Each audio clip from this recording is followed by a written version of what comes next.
When you're trying to lose weight over 40, it's pretty damn hard, and you can find that the strategies that you used in your younger days, they just don't work anymore. And in this video, I'm going to take you through some of the common reasons why, and there's 7 altogether, that you can't lose weight. And I'm actually going to take a couple of viewer questions. Hello fam, and welcome to my channel. My name's Melissa Neal, and this channel is all about helping you, if you're a woman over 40 or like me over 50, get in fantastic shape. And I've got a couple of viewer questions. They're really common questions from people who are struggling to lose weight, and they're both women over 40, or I imagine they would be over 40 because they're watching this channel. So the first one comes from Claudia Polliner, and this is what she says. I don't know if I'm doing something wrong, but I'm taking 2 months and I didn't even lose 1 pound. I just eat chicken salad, 1 meal a day. I don't eat sugar or any processed carbohydrates and still can't lose weight. Frustrating. I take 2 capsules daily. This was a comment that was left on my berberine video. The second one is from Sheila Morrison. Melissa, I'm 57, had a hysterectomy at 36. They left me with 1 ovary that served me well until I turned 50. I have been on HRT pellets and progesterone pill for 7 years. I have, however, struggled with losing weight. Just 10 pounds. Any suggestions? Well, you know what I'm going to do is I'm actually going to take you through a checklist of things or strategies that you need to be implementing, and you need to kind of work your way through the checklist. And through the end of the checklist, it's kind of like, well, if you're doing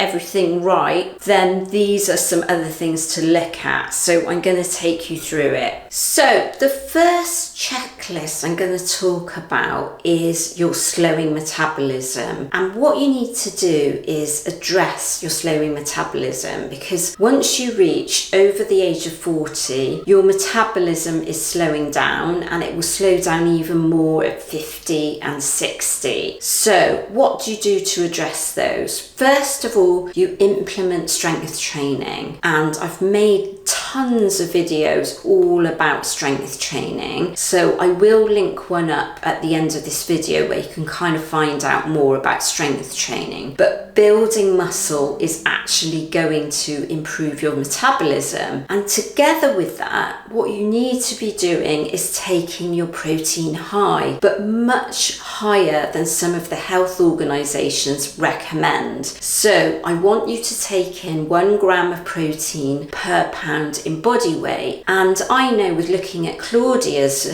question, you're only eating 1 meal a day, so, and it's chicken salad, which is really good, but you probably need to be eating 3, 4, 5 times a day to be getting in that amount of protein. So that's 1 gram of protein per pound in body weight, and this is really important for women over 40. Doesn't matter for the rest of your life, but once you reach over the age of 40, your protein intake is going to help build muscle, and your body is going to take longer to break down protein, and therefore you're going to burn calories just eating protein.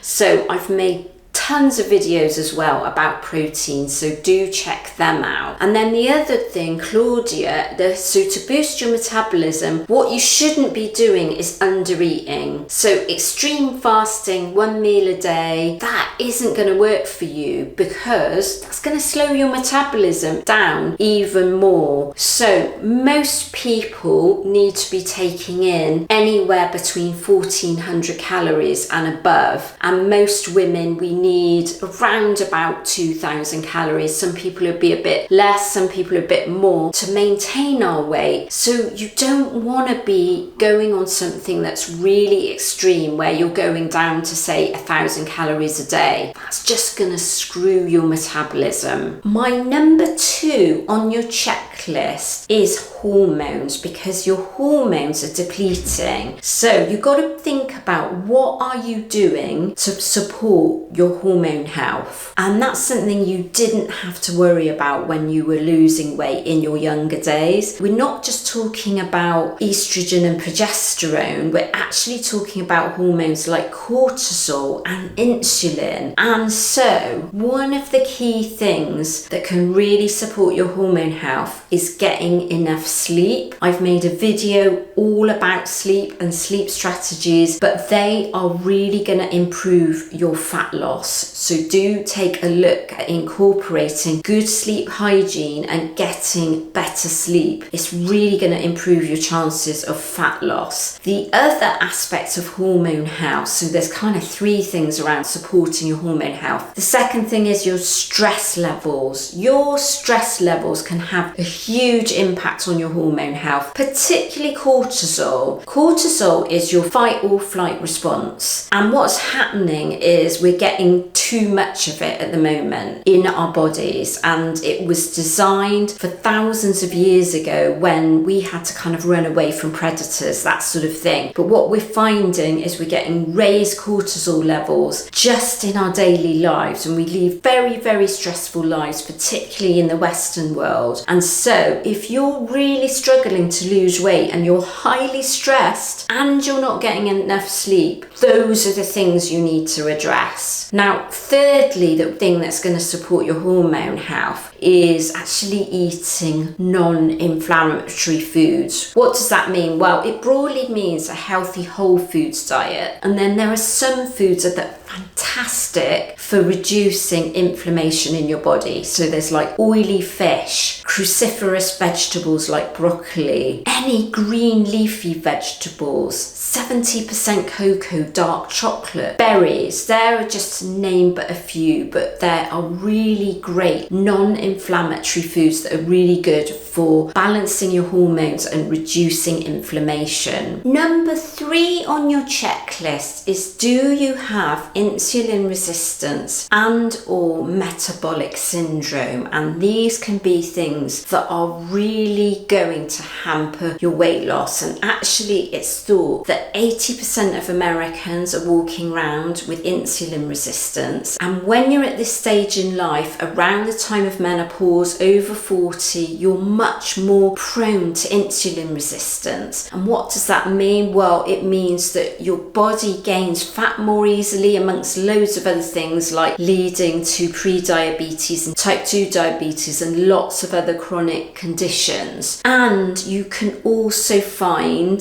at any stage in life, but specifically this stage in life, because you've gained weight, is you're much more likely to have metabolic syndrome. It's something that the medical community talk about a lot, and insulin resistance is one of those things that you can have when you have metabolic syndrome. And so what you're going to find is you're really going to struggle to lose weight. So quite simply put, to help with those two conditions, you've got to avoid refined sugars. That's really important, avoiding refined sugars, and even sugars like agave syrup. Anywhere where you're adding sugar, it can be a problem. Fruit is okay, whole fruit is fine. And the other thing is you've got to, and I know Claudia said you completely avoid this anyway, but you've got to avoid processed foods. If you are suffering from metabolic syndrome or insulin resistance or a combination of both, no more sugar, no more processed foods. The number 4 thing that you need to sort of check on your checklist is, are you burning more energy than you're putting in? Now, with Claudia, for example, because you're eating so little, I would say, yes, it sounds like you are. So you need to look a bit deeper than that. And I talked about under eating, but for many people, what they're doing is they're not actually tracking their calories and macros. Your calories are the energy. You need to be checking that the energy that you're putting in through food, you're actually burning more. And the only way of really knowing that is tracking on something like MyFitnessPal. And I'm a huge fan, I've talked about the protein intake, of actually understanding your protein, carbohydrates and fats, in particular particularly protein. But in order to get your protein high enough, you need to be tracking. And so tools like MyFitnessPal and Chronometer will really help you understand exactly how much you're eating. Or if you want something that's going to help you with that, I have a free nutrition guide, and I'm going to link it here, and I'm also going to link it in the description, that you can download today so you can actually get a handle on exactly what you're eating, because you really need to be precise about it when you get to this stage in life. So we're talking about over 40 and around the menopause. You can't just rely on eyeballing, in my opinion, and even portion control. You've really got to understand by weighing and measuring food exactly how much you're consuming. The number 5 on my checklist is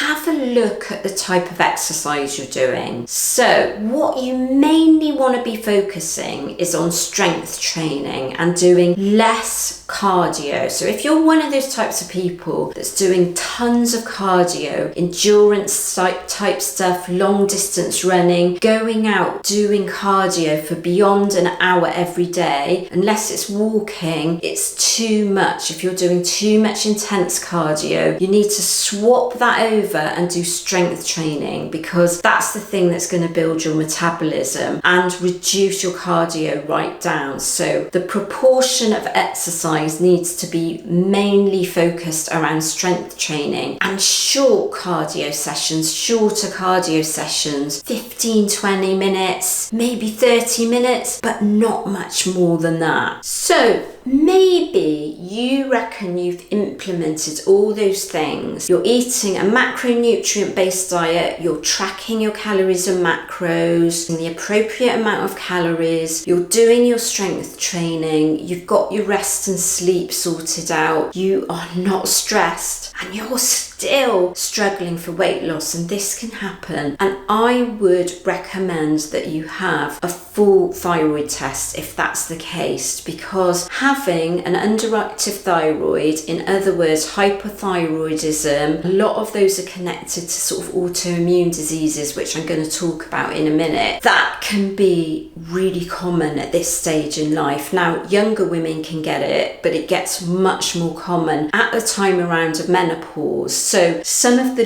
things to look for are, really struggling for weight loss, so implementing all those strategies and still not seeing anything. Hair loss, very extreme fatigue, and sort of like real aching body that you just can't seem to sort of, however much you sleep and rest, it's still like that even when you're not training. Those are some of the signs to look for. Do get yourself checked out. And my number 7 checklist is, do you have some kind of other underlying medical condition that's actually preventing you from losing weight? And do you need to speak to your doctor about it? Because there can be a plethora of medical conditions. An autoimmune disease is one of them, and an autoimmune disease might mean that you've kind of got to step off the gas a little bit with things like exercise. You want to be looking at some of the foods that you're eating a lot more closely, so probably avoiding things like dairy, gluten, and also soy products. But that's only if you've got an autoimmune disease. That doesn't apply to everyone at the time of menopause. So do get them checked out, and let me know if you found this video helpful, this sort of checklist of things that can be going wrong and the reasons why you can't lose weight, you're really struggling. And Claudia and Sheila that I mentioned at the start, do let me know if you've tried any of this, and let me know if you're going to try some of this, and let me know how you get on.